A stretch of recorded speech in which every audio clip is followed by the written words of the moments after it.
하겠습니다. 우리는 이제 10계명의 여정을 이제 끝냈습니다. 이 대장정이었습니다. 저에게도 너무나 가슴 벅찬 일이고, 이 10계명을 끝나고 나서 다시 한 번 더 이렇게 우리 성도분들에게 함께 나누고 싶은 마음이 아직도 계속 있어요. 계속 10계명을 두시는 말씀을 나누고 싶은 마음이 있는데 이제 계속 머무를 수가 없어서 이제 예전에 예고한 것처럼 2018년도는 우리가 우리의 처음을 한번 다시 이렇게 점검해 보는 그런 시간으로 마련했습니다. 그래서 처음 우리 신앙생활의 처음 믿음이 무언가라고 하는 것에 대해서 계속해서 이제 말씀을 나누고자 합니다. 대략 한 30번 정도 설교할 거예요. 그래서 히브리서 11장에 나와 있는 믿음의 사람들을 우리가 한 번씩 이렇게 한 분씩 이렇게 살펴보면서 우리가 믿음의 사람들을 한번 이렇게 경험해보는 그런 시간 되기를 주님의 이름으로 축원합니다. 자, 이 말씀의 시리즈를 한번 정해봤어요. 그 제목을 정해봤는데요. 믿음의 본을 찾아라. 믿음의 본을 찾아라 시리즈입니다. 오늘 그 첫 번째고요. 제가 이 믿음의 본을 찾아라, 믿음의 이그젬플을 찾아라라고 하는 이 시리즈를 하면서 한 30번 할 건데 목표를 한 3가지 정도 한번 잡아봤습니다. 이 3가지. 그래서 이 3가지가 달성이 되면 우리는 이 설교 말씀을 통해서 하나님께 조금 더 가까이 갔다라고 이렇게 볼 수도 있습니다. 첫 번째는 뭐냐면 믿음이 무엇인가라고 하는 것을 아는 거예요. 첫 번째 목적은 믿음이 무엇인가라고 하는 거를 한번 되짚어보는 시간 갖도록 하겠습니다. 아이고 목사님 믿음 그거 달달달달 제가 외우는데요. 네, 좋습니다. 다시 한 번 더 우리가 믿음이 뭔가라고 하는 거를 처음으로 돌아가는 거예요. 그리고 두 번째 목표가 있습니다. 믿음의 본을 찾자. 나의 믿음의 본을 찾자. 혹은 나의 가정의 믿음의 본을 찾자입니다. 히브리서를 보게 되면 많은 신앙의 선진들이 있습니다. 신앙의 선배들이 있는데 그 신앙의 선배들 가운데에서 이렇게 한 분을 택하는 거예요. 여러분 택해도 괜찮지만 목사님 저는 아브라함 택할 거예요. 좋습니다. 목사님 저는 모세를 택할 것입니다. 좋습니다. 이렇게 한 분을 좀 택해서 우리 평생토록 그분의 신앙을 우리가 카피했으면 좋겠어요. 이미테이트. 그 본받았으면 좋겠습니다. 그래서 그분의 어려움이 있을 때 그분이 어떻게 믿음으로 극복했는가, 어려움이 있을 때 어떻게 믿음으로 예배드렸는가 라고 하는 거를 계속해서 배우면서 자꾸 카피했으면 좋겠어요. 따라했으면 좋겠습니다. 본받았으면 좋겠습니다. 세 번째 목표입니다. 믿음도 알고 믿음이 온다는 것도 알고 이제 믿음의 본도 찾았습니다. 그러면 이제 어떻게 됩니까? 믿음으로 살아야 되는데 믿음으로 살 때 가장 중요한 메시지를 한번 뽑아봤습니다. 뭡니까? 히브리서 12장 2절 말씀, 믿음의 주요 온전케 하신 예수님을 바라보자. 그러니까 한 30번 설교할 때 매번 이 얘기를 할 수도 있어요. 그러니까 목사님 또 그 얘기합니다 라고 갑니까? 라고 할 수 있지만 매번 저는 예수님을 바라보며 삽시다 라고 적용을 할 것입니다. 그래서 이 믿음 시리즈가 끝난 다음에는 한 30번 우리 함께 말씀을 나누고서 우리 삶 속에 그냥 이 믿음 시리즈가 우리 말씀에 우리 삶에 체득이 돼가지고 훈련이 돼가지고 어려운 일들 생기면 믿음으로 바라봅시다. 서로 격려할 수 있고 힘든 일이 있을 때 서로 전화해서 믿음으로 바라봅시다. 아내에게도 우리 예수님을 바라봅시다. 남편에게도 우리 예수님 바라봅시다. 아들에게도 자녀에게도 딸에게도 우리 예수님을 함께 바라보자. 이렇게 자연적으로 우리 삶 속에서 고백할 수 있는 그리고 이렇게 믿음으로 사는 그런 삶이 되기를 주님의 이름으로 축원합니다. 자, 오늘 말씀을 함께 나누도록 하겠습니다. 믿음의 본. 그래서 전체 제목은 믿음의 본을 찾아라. 믿음의 본입니다. 자, 믿음이 뭘까요? 자, 믿음이라고 하는 것이 뭘까요? 믿음은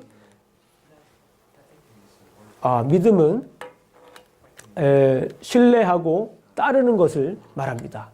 사전적인 의미로 말하면은 신뢰하고 따르는 것, 이것을 믿음이라고 해요. 김영중 목사의 정의가 아니라 사전에 의하면은 믿음은 신뢰하고 따르는 것. 그래서 어떤 사전을 보니까 신뢰하고 따르는 것, 그것만 얘기하는 것이 아니라 신뢰하고 따르기 때문에 충성까지 하는 것을 믿음이라고 이렇게 얘기하는 사전이 있습니다. 정확한 정의인 것 같습니다. 그래서 confidence, 영어로 하면 confidence or trust in a person or thing, 그죠? 어떤 사람이나 어떤 사물에 대한 확신, 그거를 이제 신뢰, 이거를 우리가 믿음이라고 합니다. 자, 그렇다면 우리가 여러분들 믿음이 있습니까? 어떠한 믿음을 가지고 있어요? 누구에 대한 믿음을 가지고 있습니까? 하나님에 대한 믿음, 어떤 분들은 자녀에 대한 믿음도 있을 수 있어요. 그죠? 어떤 분들은 부모님에 대한 믿음을 가질 수가 있습니다. 어떤 분들은 친구에 관한 믿음을 가질 수가 있어요. 그리고 어떤 분들은 직장에서 사업에서 도움을 주는 기계가 될 수도 있습니다. 그죠? 이 기계가 나에게 믿음을 주는, 그럴 수도 있습니다. 아니면은 나의 기술이 믿음을 줄 수도 있습니다. 어쨌거나 이처럼 이 믿음의 대상은 다양합니다. 그래서 오늘 본문에서 성경에서 얘기하고자 하는 그 성경적인 믿음이라고 하는 것이 무엇일까 한번 짚어보도록 하겠습니다. 성경적인 믿음에 대해서 얘기하는 성경이 어떤 성경일까 기도하고 고민해 봤습니다.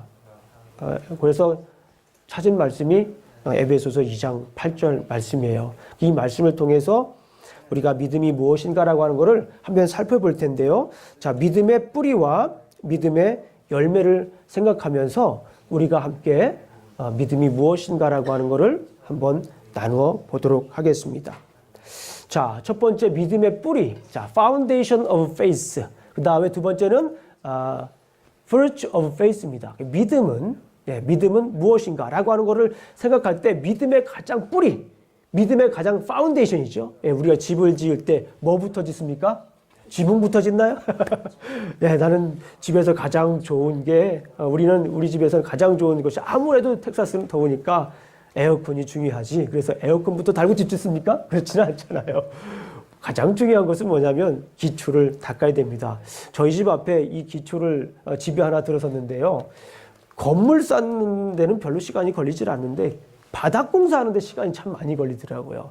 그만큼 건물을 지을 때 이 파운데이션이 중요합니다. 그리고 이제 나무를 보게 되면 흔들리지 않는 나무가 있어요. 그렇죠? 비바람이 세차게 몰아쳐도 흔들리지 않는 나무가 있는데 그 나무는 무슨 나무입니까? 뿌리가 깊은 나무. 그렇죠? 뿌리가 단단한 나무.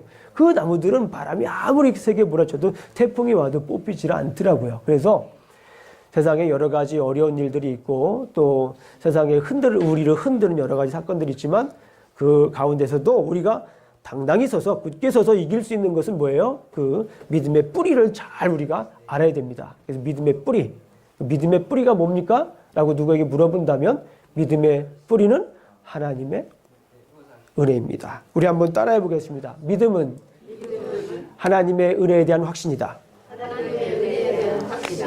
자, 이 말은 믿음의 뿌리가 바로 하나님의 은혜이다.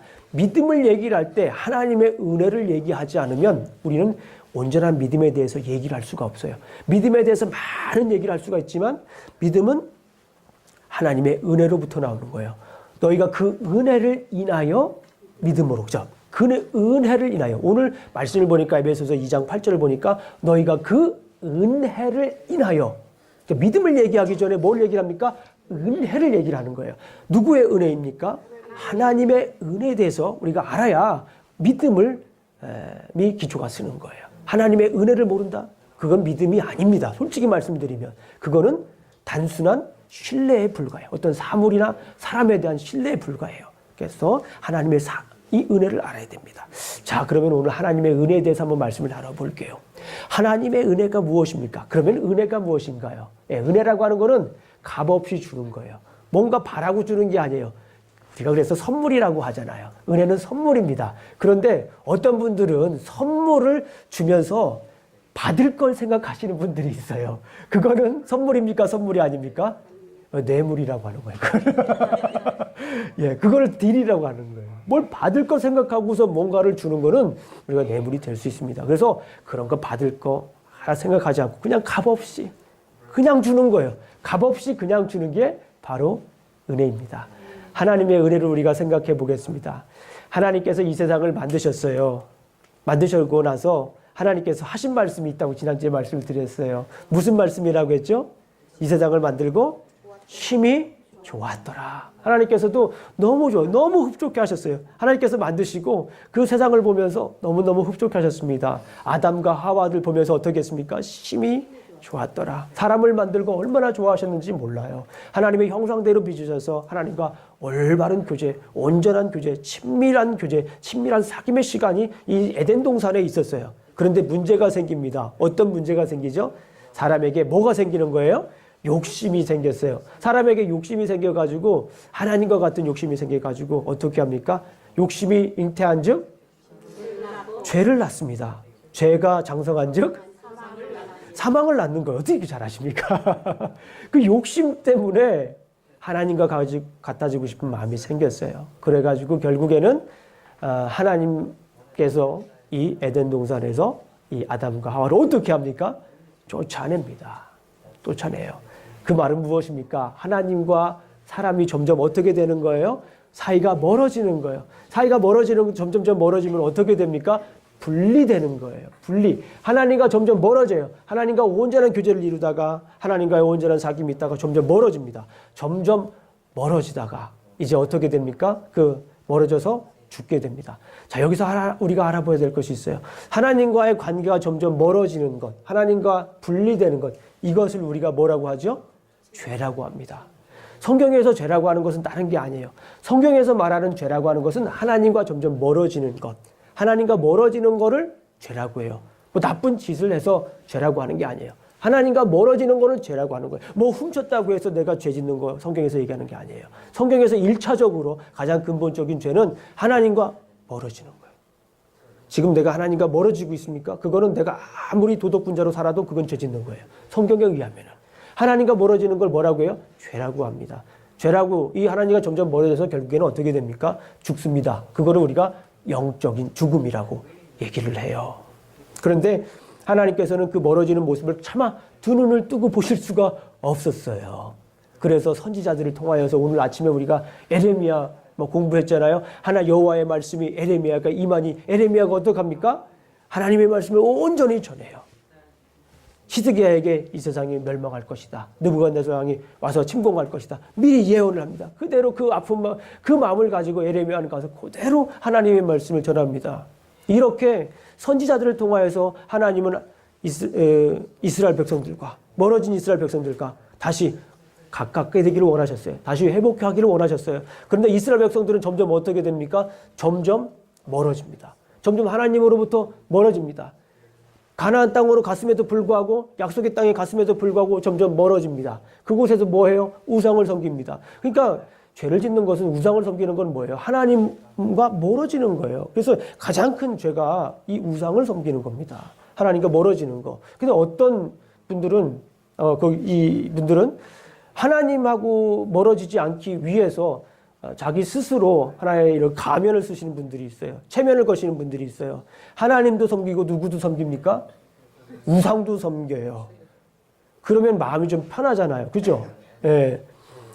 세상에서 열심히 살다가 주일날 교회 오고 그냥 일주일 동안 이제 다 그냥 막 회개하고 I'm free 하고 또 나가서 또 막 제대로 살고 열심히 또 집에서 주일날 기도하고 이거를 뭐라고 해요? 혼합주의라고 해요. 성경에서 혼합주의. 전문적인 용어로 혼합주의, 싱크레티즘이라고 합니다. 좀 더 우리 생활에 가까운 용어로 뭐라고 한다고 그랬어요? 양다리. 양다리. 이것도 분명히 죄입니다. 분명히 죄예요. 하나님을 섬기는 것 같지만 또 하나님을 저버리기도 하고 이것도 멀어진 거나 다름없는 거예요. 자, 이래서 하나님께서는 결단을 내리실 수밖에 없었어요. 당신의 소중한 아들, 누구입니까? 예수 그리스도를 이 땅에 보내주시기로 마음을 먹으신 거예요. 그게 하나님의 뭡니까? 은혜예요. 예수 그리스도 당신의 소중한 누굽니까? 아들. 정말 only one 소중한 아들, 독생자를 이 세상에 보내시기로 결정했어요. 왜 그랬습니까? 사람들의 죄에서 구원하시기 위해서 멀어진 하나님과의 관계를 다시 회복시키시기 위해서 예수 그리스도 당신의 소중한 아들을 아무런 뭐 없이 대가 없이 아무런 대가 없이 이 세상에 보내주셨습니다. 뭐 하기 위해서요? 우리를 하나님과의 관계를 회복하기 위해서 죄 가운데 구원하기 위해서 당신의 소중한 아들 예수 그리스도를 이 땅에 보내주셨어요. 그리고 이스라엘 백성들이 죄를 사할 때 어떻게 합니까? 정물을 잡아다가 피를 흘려서 그 피로 죄를 씻잖아요. 그렇게 하셨던 것처럼 똑같이 예수님을 십자가에 돌아가게 하시고 그리고 나서 피를 흘려서서 죄를 씻게 하십니다. 이게 하나님의 놀라운 은혜예요. 우리가 조건이 있어서 하나님께서 당신의 소중한 아들 예수 그리스도를 이 땅에 보내주신 것이 아니에요. 내가 잘생겨서, 내가 똑똑해서, 내가 가진 것이 많아서 그런 것이 아니라 나의 조건을 하나님께서는 전혀 보지 않았어요. 전혀 보지 않고 당신의 아들, 소중한 아들 예수 그리스도를 나의 죄를 위해서 이 땅에 보내주셨어요. 뭐 없이요? 아무런 대가 없이 하나님은 그런 결정을 내리셨어요.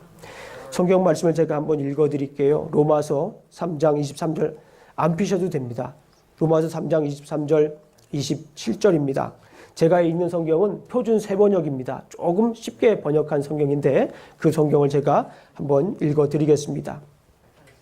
모든 사람이 죄를 범하였으므로 하나님의 영광에 이르지 못합니다. 그러나 사람은 그리스도 예수 안에 있는 속량을 힘입어서 하나님의 은혜로 값없이 의롭게 하여 주심을 받습니다. 하나님께서 이 예수를 사람에게 속죄물로 주셨습니다.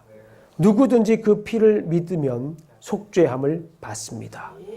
하나님께서 그렇게 하신 것은 사람들이 이제까지 지은 죄를 너그럽게 보아주심으로 자기의 의를 나타내시려는 것입니다. 하나님께서 길이 참으시는 가운데 지금 이때에 자기의 의를 나타내신 것은 하나님께서는 의로우신 분이시라는 것과 예수님을 믿는 사람은 누구나 의롭게 하여 주신다는 것을 나타내시려는 것입니다. 그렇다면 사람이 자랑할 것이 어디 있습니까? 전혀 없습니다. 어떠한 법으로 의롭게 됩니까? 행위의 법으로 됩니까? 아닙니다. 믿음의 법으로 됩니다. 아멘.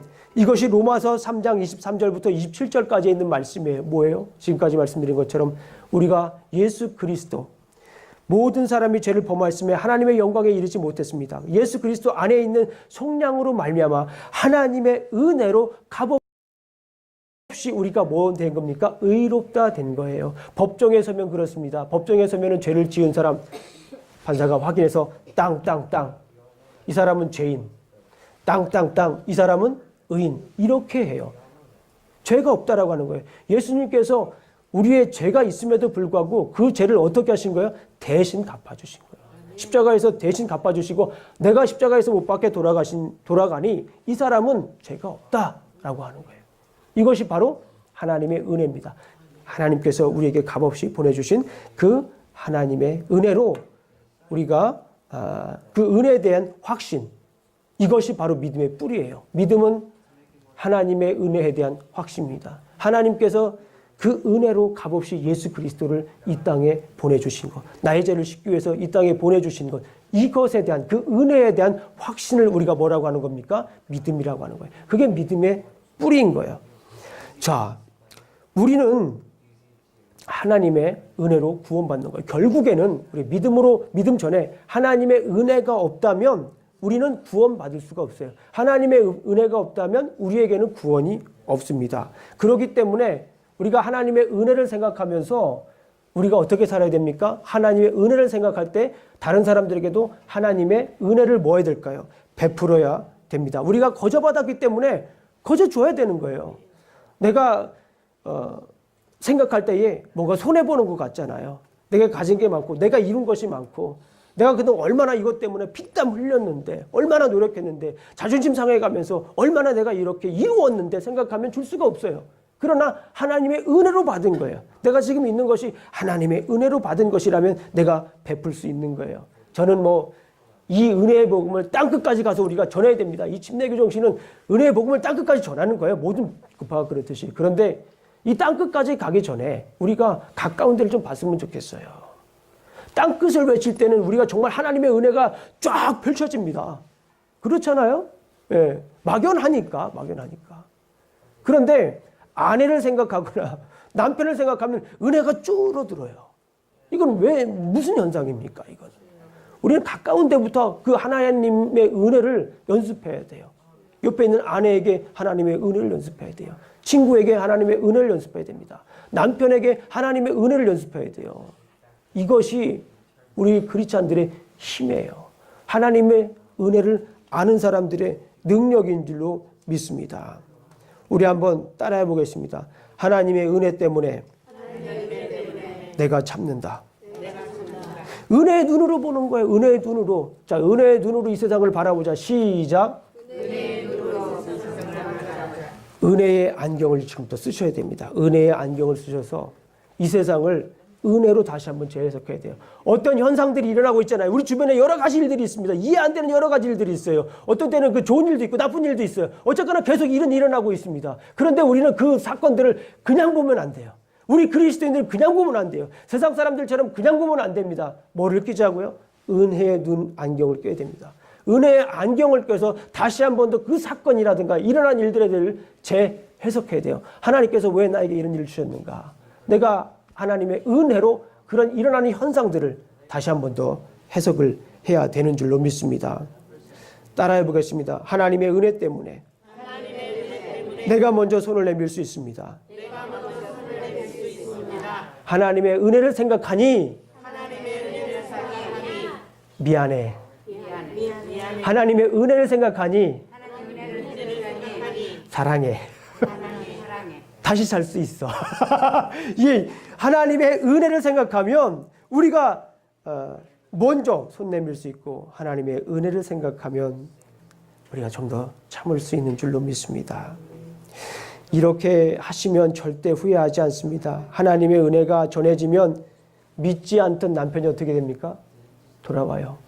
하나님의 은혜가 전해지면 믿지 않던 아내가 돌아옵니다. 우리 주변에서 꽤 많이 보잖아요. 하나님의 은혜가 전해져야 돼요. 나를 통해서 내 안에 있는 이 하나님의 은혜가 어떻게 됩니까? 전해져야 되는 거예요. 주일날 은혜 받고 새벽 예배 때 은혜 받고 할렐루야 감사합니다 눈물 콧물 다 흘리고 그 은혜 그냥 흘려버리면 안 돼요. 그 은혜를 거의 간직하고 옆에 있는 분들에게 그 은혜를 어떻게 됩니까? 전해야 돼요. 그게 바로 올바른 그리스도인의 삶입니다. 왜 그렇습니까? 이유가 없어요. 하나님께서 당신의 은혜로 나를 구원해 주셨기 때문에 그래요. 그걸 생각하면 우리가 은혜로 살아갈 수 있는 줄로 믿습니다. 하나님의 은혜가 전해지면 세대 간의 격차가 줄어듭니다. 제너레이션 갭이 없어져요. 하나님의 은혜가 전해집니다. 따라해 보겠습니다. 하나님의 은혜로 살겠습니다. 하나님의 은혜의 안경으로 내 주변에 일어나는 일들을 재해석하겠습니다. 자, 이번에는 그 믿음의 열매를 한번 보겠습니다. 믿음의 열매. 믿음의 열매는 무엇인가? 믿음은 구원에 이르게 합니다. 아멘. 너희가 그 은혜를 인하여 믿음으로 말미암아 뭐 했습니까? 구원을 너희가 그 은혜를 인하여 믿음으로 말미암아 구원을 받았습니다. 구원이라고 하는 것은 믿음의 결과야. 믿음의 열매입니다. 믿음의 열매. 자, 우리가 무엇으로부터 구원을 받습니까? 죄로부터 구원을 받습니다. 죄가 뭐라고 그랬죠? 하나님과 분리된 거예요. 하나님과 멀어진 거를 죄라고 합니다. 이걸 영적 죽임이라고 합니다. 그런데 죄의 현상들을 보게 되면 죄의 구체적인 모습들을 우리가 볼 수가 있어요. 죄의 현상들을 보게 되면 죄의 구체적인 모습들을 우리가 볼 수 있는데 그것을 설명해 주는 것이 창세기 3장입니다. 그래서 우리 창세기 3장을 한번 가면서 우리가 한번 죄의 구체적인 모습들을 한번 살펴보도록 하겠습니다. 창세기 3장. 아이고 십계명 끝나가지고 이제 창세기 안 볼 줄 알았더니 또 창세기로 가네요? 라고 할 수 있는 분들. 창세기 1, 2, 3장이 그만큼 중요합니다. 우리 한번 보겠습니다. 어떠한 죄의 현상들이라고 했는지 한번 보겠습니다. 아담과 하와가 하나님께 죄를 짓습니다. 하나님과 온전한 관계를 유지하던 교제가 이제 깨집니다. 온전히 예배를 드리는데 그 예배를 드리지 못합니다. 왜 그래요? 교만해서 그렇습니다. 하나님으로부터 불순종하고 하나님께 불순종하고 점점 멀어집니다. 자, 하나님과의 관계가 깨졌습니다. 그 나타나는 현상들이 어떻습니까? 3장 5절 보겠습니다. 첫 번째 탐심입니다. 탐심. 3장 5절 보겠습니다. 3장 5절 시작. 너희가 그것을 먹는 날에는 너희 눈이 밝아져 하나님과 같이 되고. 네, 6절 읽어보겠습니다. 시작. 먹음직도 하고 보암직도 하고 지혜롭게 할 만큼 탐스럽기도 한 나무인지라. 여자가 그 열매를 따먹고 자기와 함께 있는 남편에게도 주매 그 먹은지라. 여기에서 중요한 건 뭐예요? 탐심, 욕심이 생기는 거예요. 욕심이 생기는 거. 예. 그 다음에 두 번째, 부끄러움, 수치심입니다. 3장 7절. 3장 7절 한번 보겠습니다. 시작. 이에 그들의 눈이 밝아져 자기들이 벗은 줄을 알고 무화과 나무를 입으려고 심화로 삼았더라. 이 수치심이 생기는 거예요. 쉐임, 예, 섀도우. 심리학적 용어로는 섀도우가 생기는 거예요. 그늘이 생기는 거예요. 어둠이 생기는 거예요. 다크니스가 생기는 거예요. 내 안에 어둠이 생겨요. 이 어둠을, 내 안에 있는 이 섀도우가, 내 안에 있는 이 찌꺼기들이 없어지지 않으면 어떻게 될까요? 점점 쌓입니다. 점점 쌓여요. 점점 쌓여가지고 어떻게 될까요? 나중에 폭발합니다. 그런데 나중에 결혼하신 분도 똑같아. 그럼 어떻게 될까요? 화산 폭발하는 거예요. 그러니까 이 주님 앞에 나아가. 이 죄의 모습, 이건 결국 죄의 모습입니다. 죄의 모습이 완전히 치료가 돼야 돼요. 자, 세 번째 이제 3장 8절입니다. 3장 8절 말씀 한번 읽어보겠습니다. 죄의 모습들이 어떻게 나타나는가? 시작. 그들이 그날 바람이 불 때에 동산에 거니시는 여호와 하나님의 소리를 듣고 아담의 그의 아내가 여호와 하나님의 낯을 피하여 동산 나무 사이에 숨는. 자꾸 도망가는 거예요. 어떻게 됩니까? 도망가는 거예요. 이 죄의 모습에 도망가는 거예요. 도망간다라고 하는 건 뭐예요? 자기 자리에 서지 못한다라고 하는 거예요. 자기가 서야 할 자리에 있지 않고 다른 데로 가는 거예요. 남편의 자리에 있지 않고 아내의 자리에 있지 않고 학생은 학생의 자리에 있어야 되는데 학생이 학생의 자리에 있지 않고 어떻게 해요? 공부하는 시간에 학교 가지 않고 의자에 앉아야 되는데 항상 식당에 앉아 있으면 되겠습니까? 자기 자리에 있어야 돼요. 이 모습도 죄의 모습이에요. 자기 자리를 지키는 것도 굉장히 중요합니다. 자, 거짓말입니다. 자, 창세기 3장 12절을 한번 보겠습니다. 그 전에 두려움입니다. 두려움. 창세기 3장 10절입니다. 창세기 3장 10절 한번 보겠습니다. 시작.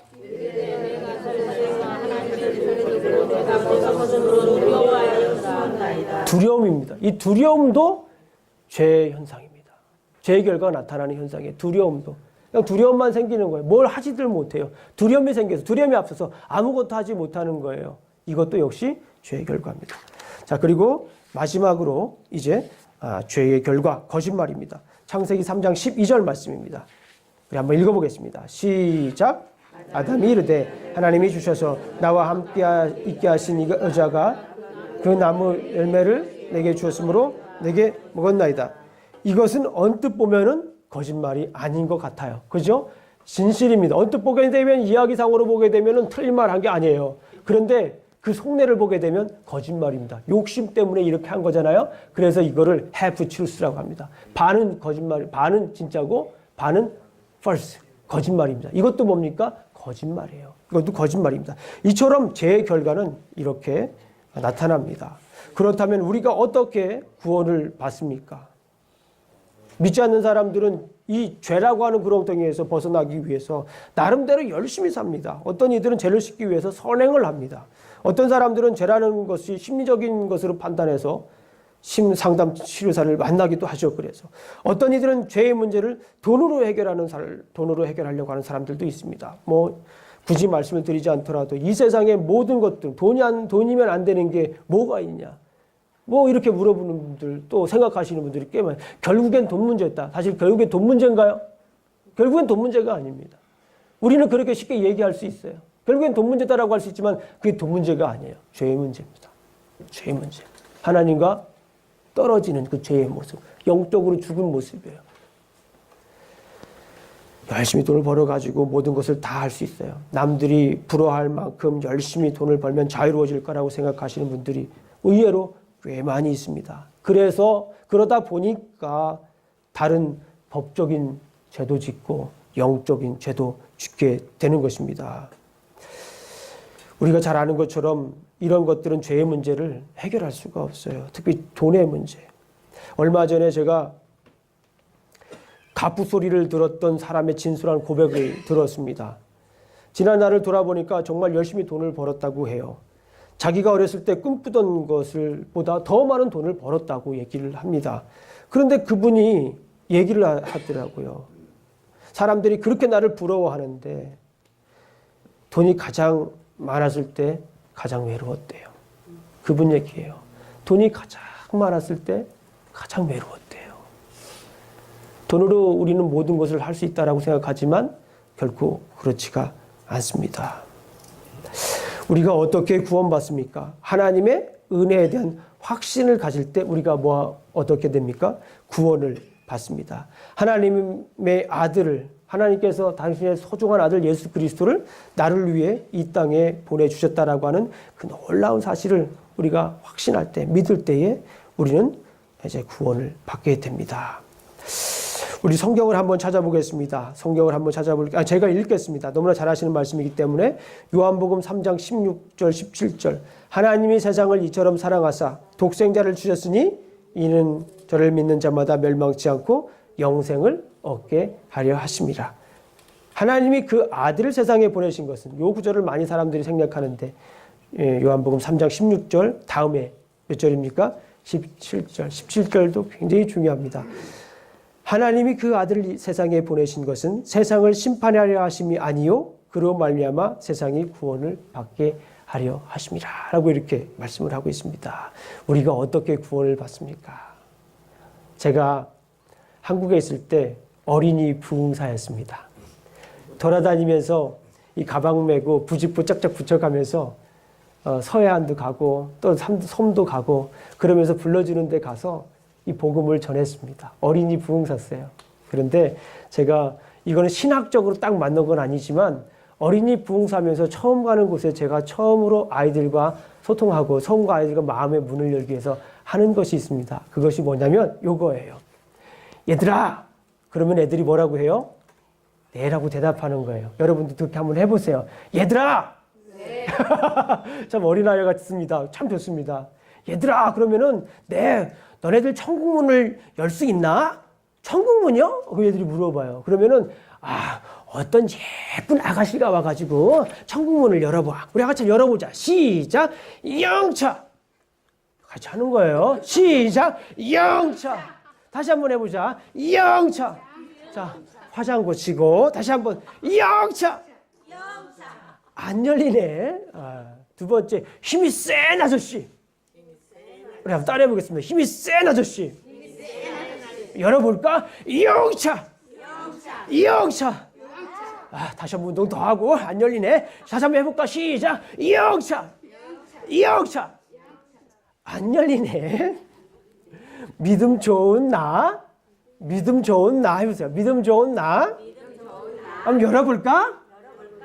영차. 영차. 활짝 열렸네. 이렇게 했던 기억이 납니다. 우리가 어떻게 구원을 받습니까? 믿음으로 구원받는 거예요. 예쁘다고 구원받는 거 아니고 잘생겼다고 구원받는 거 아니고 돈이 많다고 해서 구원받는 것이 아닙니다. 하나님이 세상을 이처럼 사랑하사 누구를 주셨어요? 독생자를 주셨습니다. 그 독생자 예수 그리스도를 나의 구주로 믿는 것.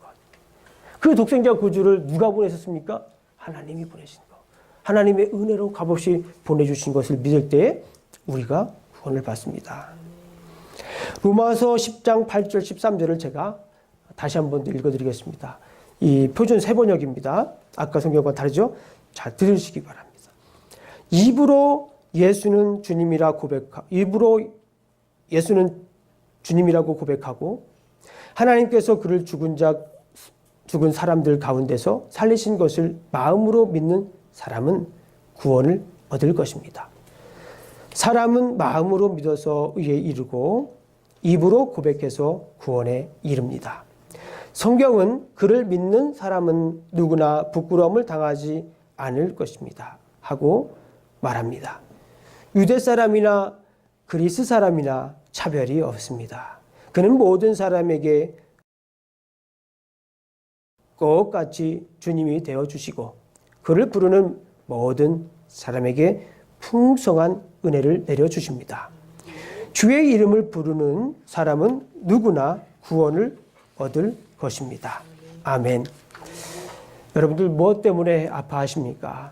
과거에 받은 상처로 아파하십니까? 수치심으로 아파하십니까? 두려움으로 아파하십니까? 욕심 때문에 저질렀던 여러 가지 일들 때문에 아파하십니까? 거짓말 때문에 아파하십니까? 아니면 두려움 때문에 아파하십니까? 아니면 내 안에 있는 여러 가지 싸움 때문에 아파하십니까? 예수 그리스도께 나가십시오.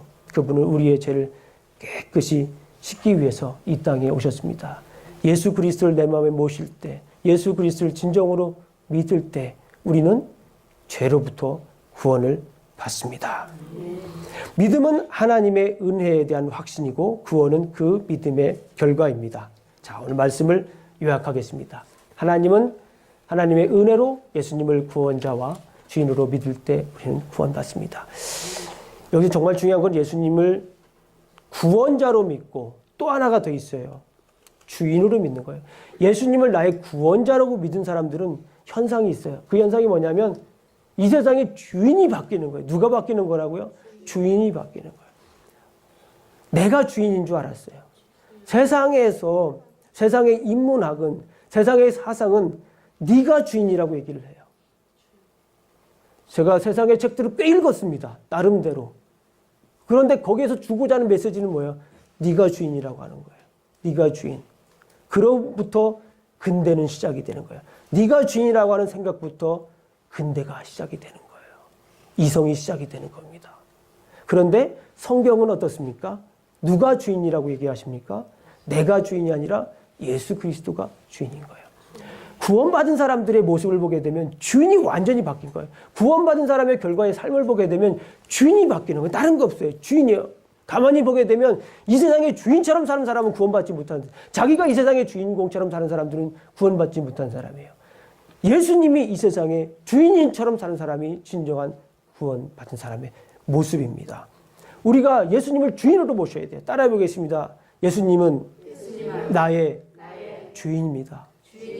얼마나 이 감격적인 고백입니까? 예수님은 나의 주인입니다. 그렇기 때문에 우리가 믿음으로 산다라고 하는 것은 그 주인이신 예수님을 바라보시는 거예요. 그래서 히브리서 아까 12장 2절 말씀에 보면 믿음의 주요 온전케 하신 예수님을 바라보자 라고 말씀하시는 거예요. 우리가 구원받은 사람들은 믿음으로 살아야 돼요. 그죠? 그 믿음으로 살기 위해서 구원자이신 예수님을 바라보며 살아야 돼요. 이 세상이 흔들리고 어려울 때 흔들리는 거 따라가면 안 돼요. 눈에 보이는 거 그냥 확 잡으면 안 돼요. 큰일 나요. 눈에 보이는 거 확 잡으면 아주 낭패를 봅니다. 누구를 봐야 돼요? 예수님을 봐야 돼요. 우리 한 30초 동안 예수님을 계속 바라보는 그런 훈련들을 할 거예요. 실망하기를 원하십니까? 다른 사람을 보십시오. 절망하길 원하십니까? 다른 사람을 보십시오. 낙담하시길 원하십니까? 자기 자신을 보십시오. 실망 가운데 살길 원하십니까? 자기 자신을 보십시오. 그러나 승리 가운데 살기를 원하십니까? 예수님을 바라보십시오. 희망 속에 살기를 원하시면 예수님을 바라보십시오. 우리 함께 기도하시겠습니다. 아버지 하나님 감사합니다. 오늘도 이렇게 우리가 말씀을 나눴습니다. 아버지 하나님, 믿음이 무엇인가라고 하는 것을 우리가 함께 나눴습니다. 하나님의 한량없는 은혜로 우리가 구원받음을 알았습니다. 그 하나님의 한량없는 은혜에 대한 확신, 믿음으로 말미암아서 우리가 구원받은 것을 알았습니다. 구원받은 사람으로 우리가 살겠습니다. 주님을 나의 주인으로 모시고 살겠습니다. 더 이상 내가 나의 주인이 아니라 주님이 나의 주인인 것을 고백하며 살겠습니다. 아버지 하나님 도와주시옵소서. 어떤 어려움이 있을지라도 흔들리지 않고 견고한 나무처럼, 견고한 나무를 지탱하는 뿌리처럼 주님을 바라보게 하여 주시옵소서. 아멘. 주님을 바라보게 하여 주시옵소서. 주님을 바라볼 때 그 뿌리처럼 흔들리지 않는 우리 믿음이 있음을 우리가 고백합니다. 아멘. 주님 감사합니다. 예수님 이름으로 기도합니다. 아멘.